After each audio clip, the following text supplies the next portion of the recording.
श्रीमद्वाल्मीकि रामायण अयोध्या कांड अध्याय 22।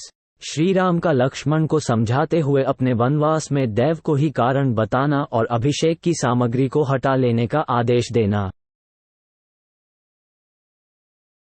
श्रीराम के राज्याभिषेक में विघ्न पड़ने के कारण सुमित्रा कुमार लक्ष्मण मानसिक व्यथा से बहुत दुखी थे। उनके मन में विशेष अमर्ष भरा हुआ था। वे रोष से भरे हुए गजराज की भांति क्रोध से आंखें फाड़ फाड़ कर देख रहे थे। अपने मन को वश में रखने वाले श्रीराम धैर्यपूर्वक चित्त को निर्विकार रूप से काबू में रखते हुए अपने हितैषी सुहृद प्रिय भाई लक्ष्मण के पास जाकर इस प्रकार बोले।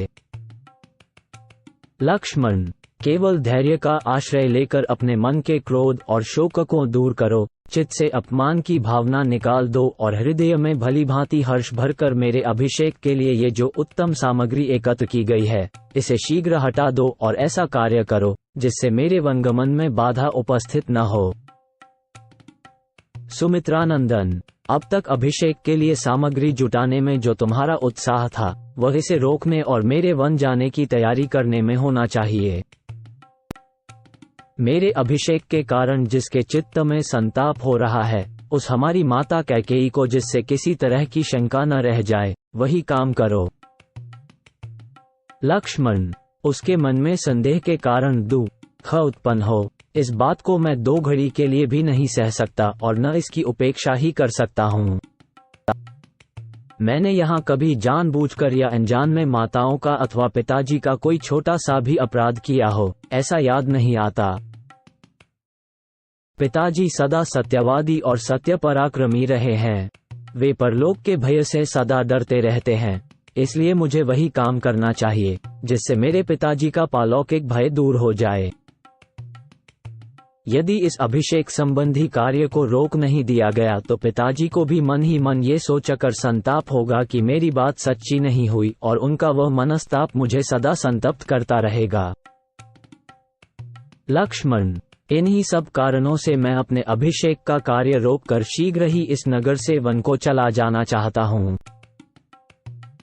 आज मेरे चले जाने से कृतकृत्य हुई राजकुमारी कैकेयी अपने पुत्र भरत का निर्भय एवं निश्चिंत होकर अभिषेक करावे। मैं वल्कल और मृगचर्म धारण करके सिर पर जटाजूट बांधे जब वन को चला जाऊंगा, तभी कैकेयी के मन को सुख प्राप्त होगा। जिस विधाता ने कैकेयी को ऐसी बुद्धि प्रदान की है तथा जिसकी प्रेरणा से उसका मन मुझे वन भेजने में अत्यंत दृढ़ हो गया है, उसे विफल मनोरथ करके कष्ट देना मेरे लिए उचित नहीं है।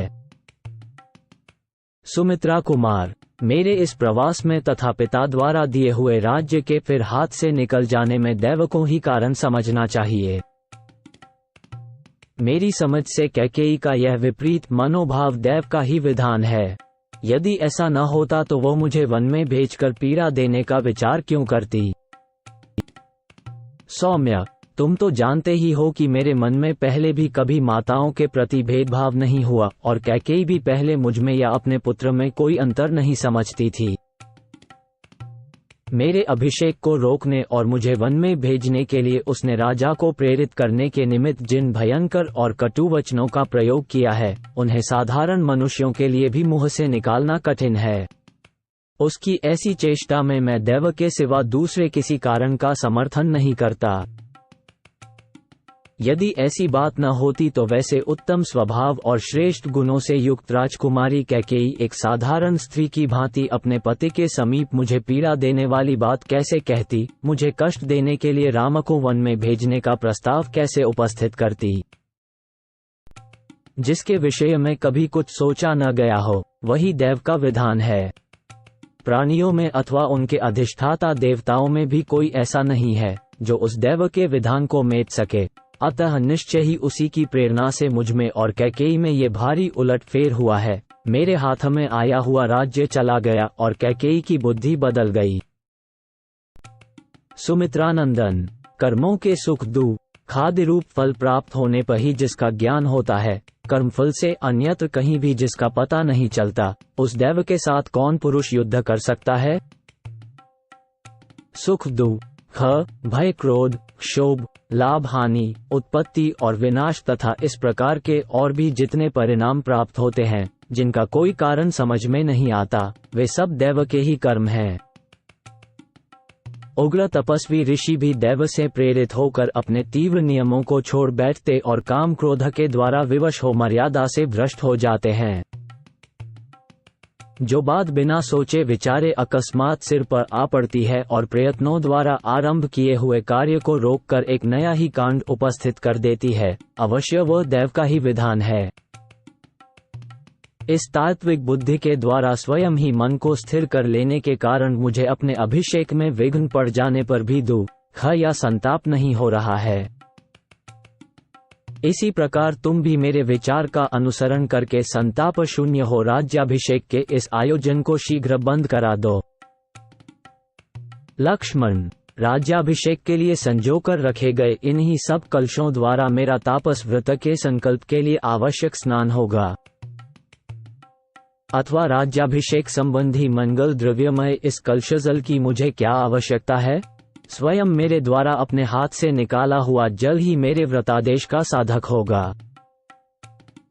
लक्ष्मण, लक्ष्मी के इस उलटफेर के विषय में तुम कोई चिंता न करो।